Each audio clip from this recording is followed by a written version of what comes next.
11वी admission प्रोसेसची round 2 ची allotment 10 जुलैला डिक्लेअर होणार आहे.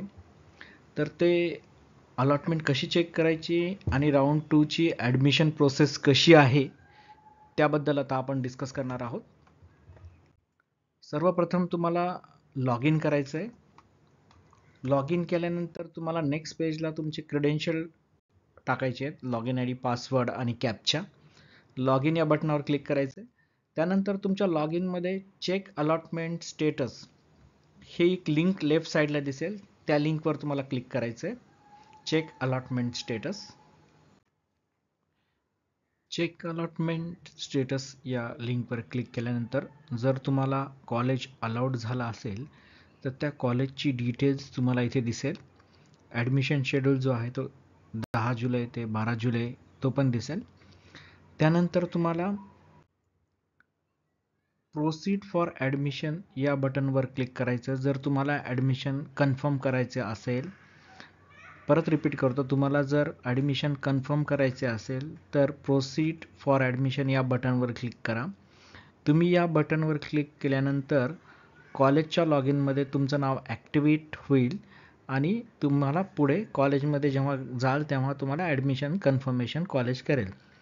त्या अगोदर प्रोसीड फॉर ॲडमिशन बटनवर क्लिक केल्यानंतर तुम्हाला तुमचे डॉक्युमेंट्स जे काही असतील, कास्ट सर्टिफिकेट, 10th मार्कशीट, त्यानंतर तुमचे काही स्पोर्ट्स रिलेटेड काही जे डॉक्युमेंट्स असतील ते तुम्हाला अपलोड करायचे आहेत. नॉन क्रिमिलियर नसेल तर तुम्हाला डिक्लेरेशन द्यायचं आहे, हमीपत्र द्यायचं आहे. परत रिपीट करतो, जर नॉन क्रिमिलियर नसेल तुमच्याकडे तर हमीपत्र द्यायचं आहे आणि डॉक्युमेंट्स तुम्हाला हे कॅरी करायचे, अपलोड करायचे. जेव्हा तुम्ही कॉलेजला ॲडमिशनसाठी जाल तेव्हा तुम्हाला तुमची कागदपत्र तिथे चेक केले जातील. जे डॉक्युमेंट्स तुम्ही अपलोड केलेले आहेत ते तुम्हाला तुमचे डॉक्युमेंट्स चेक केले जातील. त्यानंतर तुम्हाला तुमची कॉलेजची फी भरायची आहे. त्यानंतर कॉलेज तुम्हाला एक लेटर देईल, जे सॅम्पल फॉर्मॅट मी इथे अटॅच केलेलं आहे. हे लेटर कॉलेजने जेव्हा तुमचं ॲडमिशन कन्फर्म केलं तेव्हा हे लेटर जनरेट होतं आहे. तर तुम्ही जेव्हा ॲडमिशनला जाल तेव्हा कॉलेजकडनं हे लेटर कलेक्ट करा, तेव्हा तुमचं ॲडमिशन कन्फर्म समजल्या जाईल.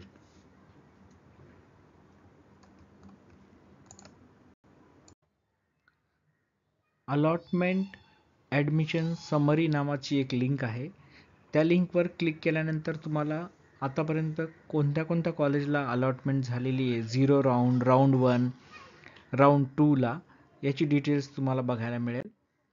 जर तुम्हाला अलॉटमेंट झालेली नाही आहे तर एक नवीन लिंक दिलेली आहे, check reason for not allotted. तुम्हाला त्या लिंकवर क्लिक करायचं आहे आणि तुम्हाला इथे दिसेल की तुम्ही जो कॉलेज प्रिफरन्स दिलेला आहे त्या कॉलेजला कितीने कट ऑफ झालेली आहे. तर हे सगळे फीचर्स तुमच्या लॉग इनमध्ये आहेत. त्यानंतर काही इम्पॉर्टंट इन्स्ट्रक्शन्स आहेत. तुम्हाला तुमचे ॲडमिशन जे आहे जर तुम्हाला कन्फर्म करायचे असेल तर 10 जुलै ते 12 जुलैच्या दरम्यान तुम्हाला जाऊन कन्फर्म करायचे. या राऊंडमध्ये ज्या मुलांना राऊंड 1मध्ये ॲडमिशन मिळालेलं आहे, इन हाऊस ॲडमिशन मिळालेलं आहे, मायनॉरिटी कोट्यात ॲडमिशन मिळालेलं आहे, त्या स्टुडंट्सला आपण कन्सिडर केलेले नाही आहे. ज्या मुलांना राऊंड 1मध्ये प्रिफरन्स 1 मिळालेला आहे अशाही मुलांना या राऊंड 2च्या अलॉटमेंटमध्ये कन्सिडर केलेलं नाही आहे. तसेच आता या राऊंडमध्ये जर तुम्हाला पहिला प्रिफरन्स मिळाला असेल तर आणि तुम्ही जर ॲडमिशन घेणार नसाल, परत रिपीट करतो, राऊंड 2मध्ये जर तुम्हाला पहिला प्रिफरन्स मिळाला असेल आणि जर तुम्ही ॲडमिशन कन्फर्म नाही करत असाल तर तुम्हाला राऊंड 3ला इलिजिबल नाही आहेत तुम्ही. तसेच तुम्हाला जर तुमच्या प्रेफरन्सपैकी 2 ते 10 पैकी अलॉटमेंट झाली असेल प्रिफरन्सची तर तुम्ही जर ॲडमिशन कन्फर्म नाही केलं तर राऊंड 3ला इलिजिबल आहात.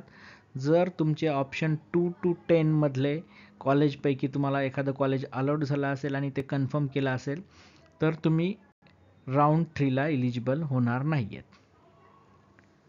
तर हे काही इम्पॉर्टंट इन्स्ट्रक्शन होते. अधिक माहितीसाठी चॅनल सबस्क्राईब करा.